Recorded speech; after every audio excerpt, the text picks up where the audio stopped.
ادامه برنامه‌های رادیوی تاجیکستان.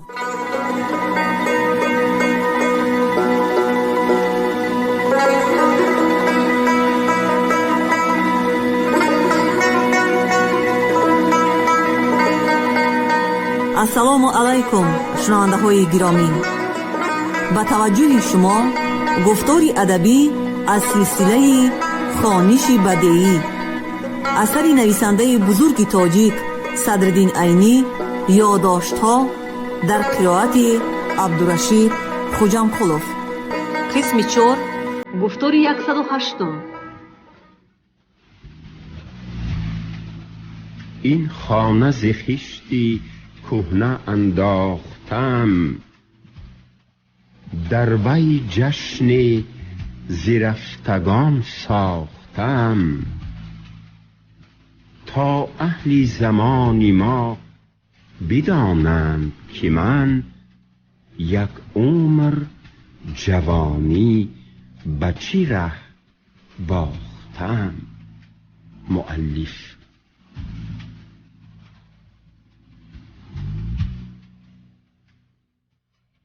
دعاخوان در هر بندی دعای خوانده ایستادهش از خواندن باز ایستاده، بروی بدن یک کف و صف می کرد و با کاردش از لای پیلتمانندی تافته شده اندکش را بریده بروی کاغذ می نهاد و باز دعا خواندن را دوام می داد.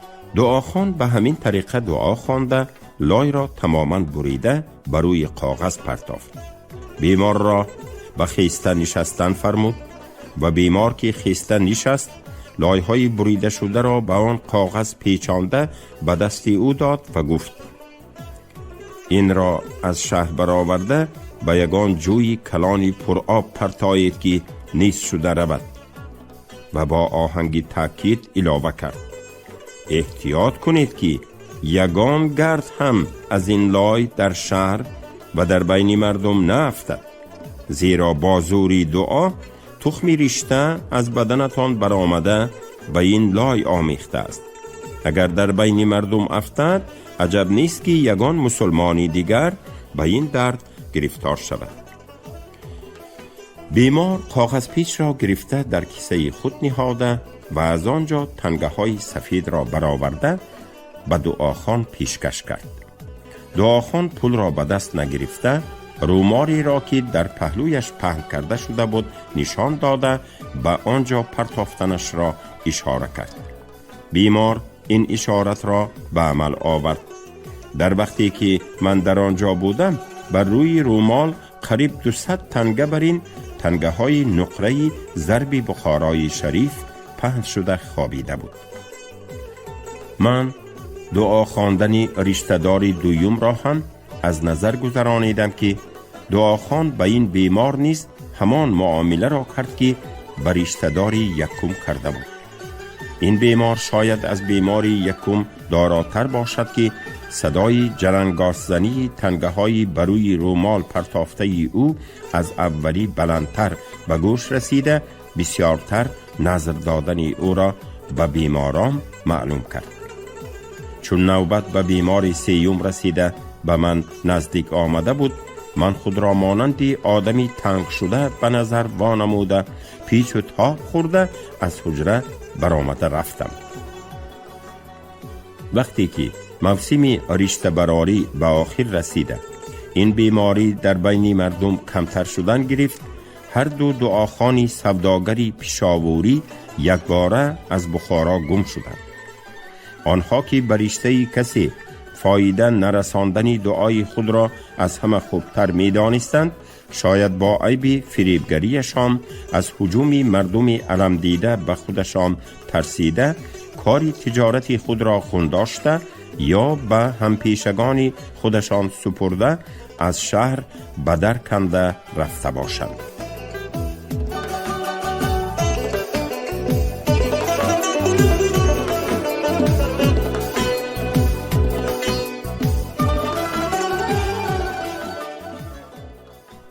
در 2-3 سال آخری ایام رشته براری من از پیتربورگ و مسکو آریمانی میکروب شناسی روس در موسم رشته براری به بخارا پی در پی آمده رشته های تازه کرده شده را از دست سرتراشان رشته‌کش گرفته برده در لابراتواری های خود تحلیل کرده دیدم.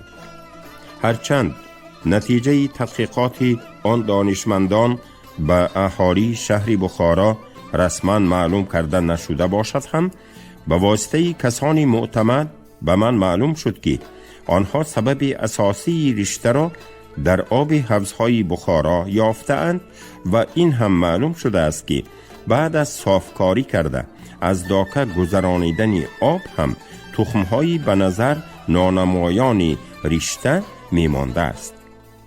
چون من این نتیجه را باور کردم، خواستم این فکر را به آن حادثه هایی که در گرفتاری این درد از سر گذرانیدم تطبیق کرده دیده آن باوری خود را مستحکم نمایم و به آن عقیده عمل نموده از این درد تماما خلاصی یابم. از روی تجربه خودم به من معلوم شد که آب حوضهای بخارا در وقت سبب برآوردن رشته می شود که اگر مزاج آدم قابل رسیدن این کرم باشد. در مزاج کسی که به مقابل تخم وی مبارزه نموده به وی غالب آمده تواند به وایه نمی رسد، مرده می رود و آن کس رشته نمی برارد. سبب همین است که از نوشندگان آب حوضهای بخارا بعضی ها رشته می برآوردند، بعضی دیگران نی. این چنین آب زمستانی حوضهای بخارا شاید در سرما و در یخاب تخمهای کرم رشته مرده می رفته باشند، سبب رشته براری نمی شد. بنابراین کسانی که زمستان در بخارا استقامت کرده از آن آب می نوشیدند و در اولی بهار از شهر برآمده رفته تابستان را در صحرا یا در یگان شهر دیگر می گذرانیدند، رشته نمی برآوردند. نوشندگان آب تابستانی حوضهای شهر بخارا در خود همان تابستان رشته نمی برآوردند، بلکه کسی که آب تابستانی حوضهای بخارا را نوشد و مزاجش برسیدن تخم کرم رشته قابل باشد در تابستان آینده رشته می برآورد. در آن وقت خواه او در شهر بخارا باشد، خواه در صحرا و خواه در شهرهای دیگر، از این درد خلاصی نمی یافت. از روی تجربه خودم رفتی پیدا شدن، رسیدن و برآمدن رشته به طرز زیرین بود. کسی که مزاجش قابل رسیدن کرم رشته بوده در تابستان آب حوضهای شهر بخارا را نوشد، در سال آینده از اولی بهار در وقتی که همه رستنی ها از زمین برویدن سر می کنند، کرم رشته نیز به حرکت می آید. از تجربه خودم همین معلوم شد که اول این کرم در قسمی از میان بالای بدن آدمی، بیشتر در سینه و اطراف آن به حرکت می آید، اما در آن وقت در زیر پوست چیزی حس کرده نمی شود که به دست و مالیش معلوم شود.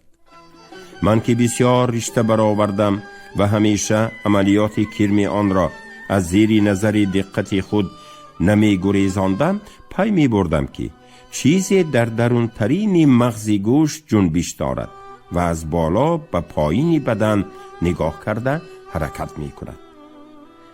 وقتی که این کرم از میان پایان تر فراید، جنبش آن زیاده تر و حرکتش معلوم تر می گردد. لیکن بسیار کم راست آمده است که از زیر ناف تا رسیدنش به قد کشک پای از تگ پوست به دست معلوم شود. اگر در این قسمی بدن بروی برآمده نوک دهد، کشیده گرفتنش بسیار آسان، حتی خود آدمی رشته دار هم به یاری رشته کش کشیده گرفته می توانست. اما رشته بیشترین وقت در این ساحه بدن بروی نمی برآمد و اکثر بعد از گذشتنش به طرف ران تا رسیدنش به عینک و خمگشت زانو حرکتی بروی برایی و نوکدهی می کرد. در این ساحه بدن باشد بریدن بدن و کشیده گرفتن رشته بسیار خوفناک، دشوار و پر عذاب بود. اگر ریشته از خمگشت زانو تماما گذشته در ساق پای تا بجولک حرکتی روی برایی کند، باز کار یک درجه با آسانی به انجام می رسید. اما در خودی بجولکی پای و اطراف آن پیچ خورده حرکتی بروی برایی کند، باز کار به دشواری می انجامید. در اینجا باید همین را قید کنم که یک ریشته در پای راستم برآمد، از زانو، از ساق پای و از بجولک گذشته به کف پای رسید، اما بر روی نبرآمد و نوگ نداد. پیش ریشته کش رفتن نشان دادم. او بعد از دست کرده دیدن گفت: در جای چخورترینی مغز گوشت است. پوست و گوشتی کفی پای بسیار سخت است. اینجا را بریده ریشته را سلامت کشیده گرفتن ممکن نیست. اکنون به تقدیر تن داده صبر کردن لازم است. اگر بر روی تر براید یا نوگ دهد بیایه. برای کشیده گرفتن یک کوشش کرده می بینم. اگر در جای ایستش عمل کند، گوشت را پوسانده و خود پوسیده فساد شده می براید. در آن وقت 1 ماه 2 ماه برجا مانده شده عذاب می کشید. اما چی چاره؟ این حادثه ماه‌های ایول بود. تا سر شدن سردی های روزهای تیر ماه ریشته جنبش کرد، حرکت نمود، اما بروی نبرآمد و بعد از سر شدن سرما آرام گرفت. در سال آینده از اولی بهار باز به جنبش و حرکت در آمد، اما تا تیر ماه بروی نبرآمد و در زمستان باز آرام گرفت. به همین طریقه تا 10 سال هر تابستان حرکت و جنبشی پرقوت می کرد، اما بروی نمی برآمد و نوگ نمی داد. بعد از آن حرکت و جنبشی آن سال تا سال کمتر شدن گرفت، اما در وقت مالیش به دست معلوم می شد که حلقه زده خوابیده است. خلاصه تا 15 سال پیش از این، یعنی تخمیناً 40 سال، هر تابستان آن ریشته سست هم باشد جنبش و حرکت می کرد و بعد از آن تماما آرام گرفت و تا 10 سال پیش از این به دست معلوم می شد. بعد از آن تماما نامعلوم شده رفت. شاید بی آن که کفیده آب زهرآلود خود را به گوشت و خون آمیزد، مرده و یک جزئی گوشتی کفی پای شده رفته باشد.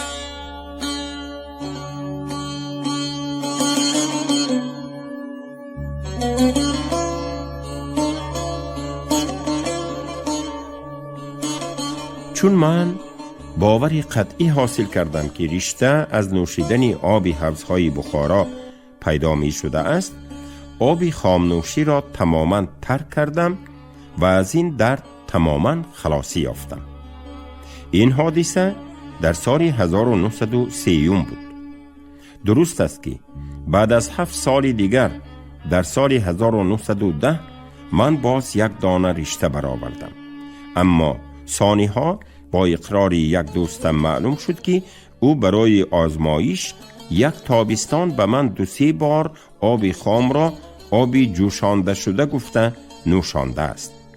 او خود ریشته نمی برآورد و به عقیده پیدا شدن ریشته از آب حوضهای بخارا باور هم نداشت. در این خصوص همیشه با من مناظره می کرد. او خواسته است که به من آب خام نوشاند و به عقیده او البته من ریشته نمی برآوردم. بعد از آن این حادثه را بروی من زده مرا در مناظره مغلوب می کرد.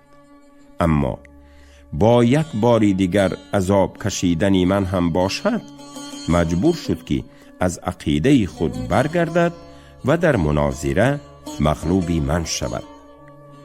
البته باید دانشمندان روس در نتیجه تحقیقات علمی خود از آب حوضهای بخارا پیدا شدن ریشته را به حکومت امیر فهمانده تازه نگاه داشتن حوضها را به او توصیه کرده باشند. لیکن حکومت امیر نه این که به تازه نگاه داشتن حوضها هیچ کوشش نکرد، حتی به واسطه آدمان با نفوذ در بین اهالی تشویقات هم نبرد که آب خام را ننوشند تا که از این درد بی امان ایمن مانند. یگانه چاره ای که حکومت امیر به مقابل رشته می دید این بود که هر سال در موسم شدت رشته براری از خزینه 1000 یا 2000 تنگه 150-300 سوم تخصیص کرده می شد تا که به طلبه های قشاق مدرسه ها که از درد رشته برجامانده شده اند 10 تنگگی 1 سوم و 50 تینی تقسیم کرده دهند. یک آدم خوشبیگی با یک نفر کاتب آن مبلغ را برداشته مدرسه به مدرسه می گشتند. مؤذن مدرسه یا که یگان باشنده معتبری آنجا هر کس را که طلبه قشاقی از درد رشته برجا مانده شده گفته نشان می دادند 10 تنگه به نام او نوشته داده می شد. آن مؤذن یا آن باشنده معتبر و یا اینکه آن طلبه قشاقی از درد رشته برجا مانده شده هم در نوبت خود از آن 10 تنگه 1 تنگگی به آدم خوشبیگی و کاتب خدمتانه و کاتبانه گویان داده 8 تنگه باقی مانده را در بین خود تقسیم می کردند. برای مثال یک واقعه را که در مدت 10-12 سالی رشته براری هم در من درباره تقسیم پول رشته روی داد نقل می کنم. بار اولی که من در آتش تبی رشته سوخته گاها هوشیار و گاها بیهوش در حجره خود خوابیده بودم، مؤذن ملا سلیمان به پیش من در آمد و در دست او 1 چند تنگه می نمود. او به من گفت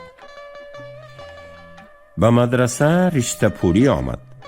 غیر از شما در اینجا رشته دار هم نبود، حتی یگان طلبه دیگر هم نبود. در وقت شدت تب به پیش شما در آوردن آدمان حکومت را مناسب ندیده خود را در قطار طلبگان قشاقی از دردی رشته برجا مانده شده بروی خط گذرانیده 10 تنگه گرفتم.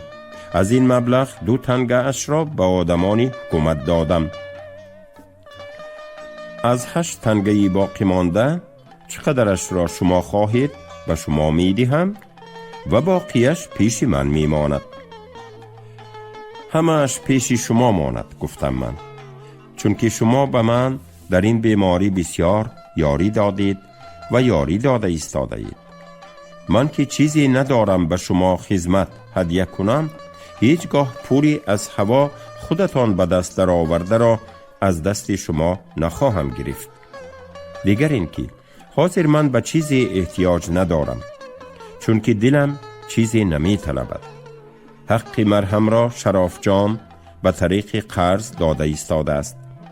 دیشب ملا روزی از چراغواره های مسجدی کلان که آدمان برای ارواح های گذشتگان در گرانده مانده بودند 6 دانه شمع چیده آورد که اگر من 1 سال در بیمارداری رشته خوابم هم برای مالیدن همین شمع ها کفایه می کنند.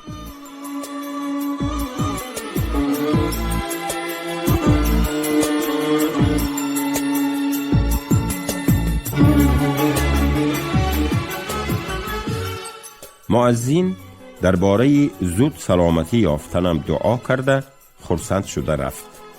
اما ثانی شراف جان ذکرش در قسم 3 یادداشت ها گذشته است که گاها برای احوال پرسی پیشم می آمد به من گفت مؤذن غیر از شما با 3 طلبه غایب را طلبگان قشاقی از درد رشته برجا مانده شده گویان بروی خط حکومت گذرانیده برای 4 نفر 40 تنگه گرفت.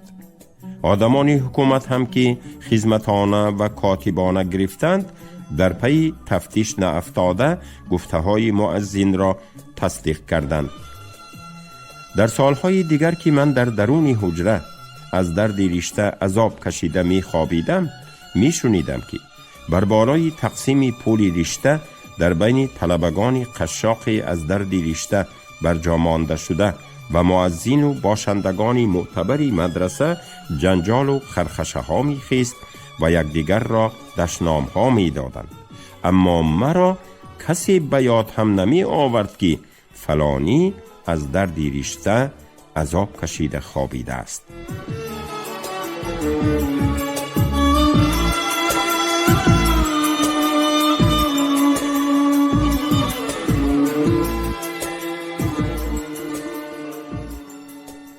این بود چاره یگانه حکومت امیر و مقابل دردی بیدوای رشته. اهالی بخارا از درد رشته بعد از ریولوسیون بخارا وقتی که حوضها خشکانیده شده، آب نوشایی با ودپرواد داده شد، تماما خلاص شدند. حالا جوانان چی بودن رشته را هیچ نمی‌دانند و پیرانی کهنسال مانند خوابی پریشانی هولانگیز گاها به یاد می آرند.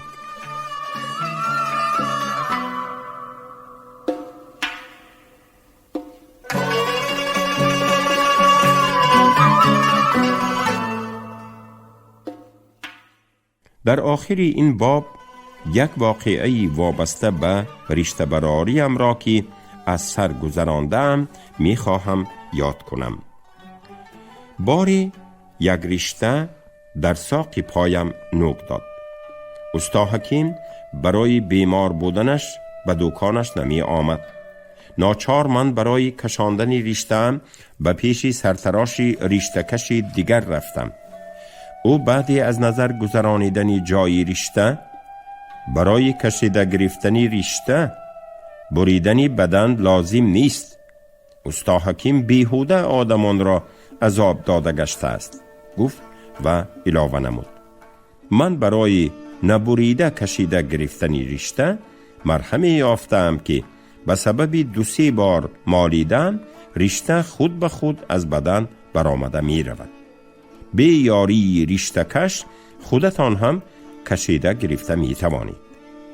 استا بعد از گفتن این سخنها به کاری دکانش مشغول شد. آبی مندی شلوکدان را تازه کرد. شاخی حجامت از بدن خونکشی را با رویمالچه بینی پاک کنی خود پاک کرد. اما به طرف من و رشته‌ام دیگر نگاه هم نکرد. آخر من دلتنگ شده به سخن درآمدم. مگر از آن مرهمی آزموده شده اتان به من نمیدهی؟ دادن وی ممکن نیست، گفت استا، چون که در یک شب و روز کهنه حتی ضررناک می شود، اما هر روز یک بار مالیدن خودم ممکن است. استا باز به کارهای دکانش که در نظری من خیلی بی اهمیت بودند مشغول شد و به جای رشته‌ام مرهمی نمالید. باز من سخن سر کردم. خوب این طور باشید خودتان مالید، گفتم. به چشم، گفت استا، اما نرخش قدری قیمت است. چند پول می ایستد؟ و دیگران هر مالیشش 2 تنگه می ایستد، اما شما که ملا بچه می باشید 1 تنگه گذشت کرده در هر مالیش 1 تنگه می گیرم و حالان که در آن وقت 1 تنگه مرهم به 1 رشته دار در 1 ماه می رسید. من راضی شدم. استا به قدری دانکی زردالو مرهمی را به ساق پای من مالیده مالیش داد و 1 تنگه گرفته مرا گسیل کرد. نمیدانم به سبب مرهم بود یا ساز بودن جایش، در هر حال در روز 30 مرهم مالی رشته را خود کشیده گرفتم و استا برای زودتر پر کردن جای خالی کرده رشته باز 2 بار مرهم مالیده 2 تنگه دیگر گرفت که من همگی با 5 تنگه خرج کردن از آن رشته خلاص شدم.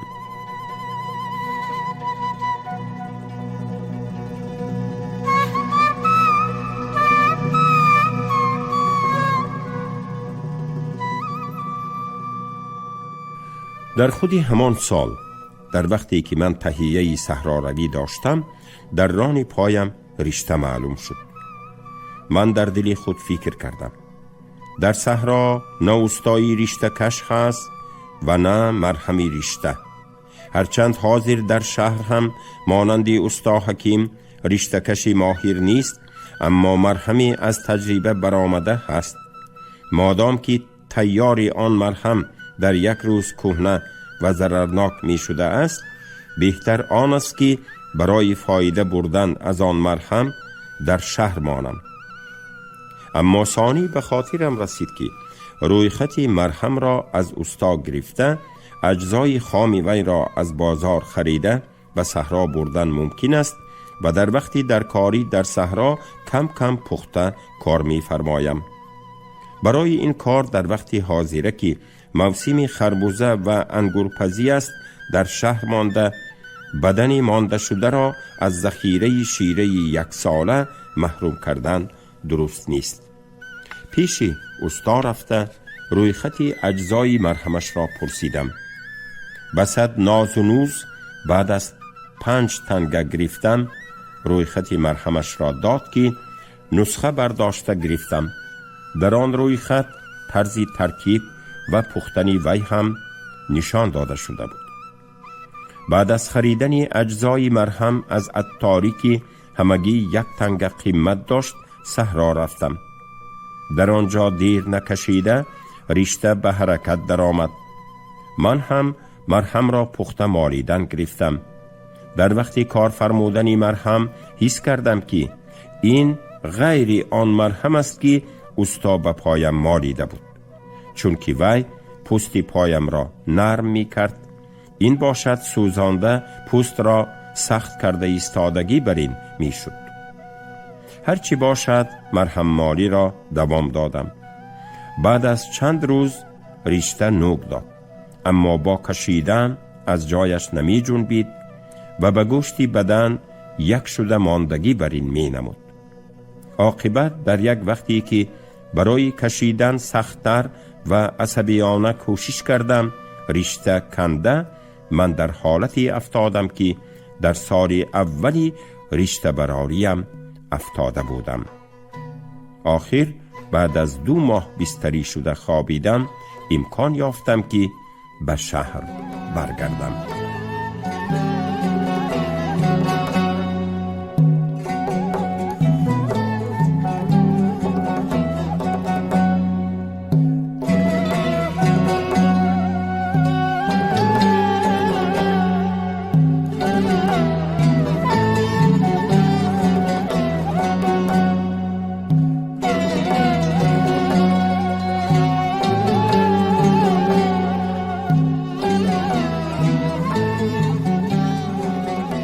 شما گفتار 108 را از روی اثر نویسنده بزرگ تاجیک صدرالدین عینی یادداشت‌ها شنیدید.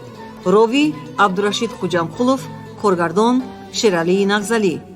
پایان گفتار ادبی از سلسله خوانش بدیعی.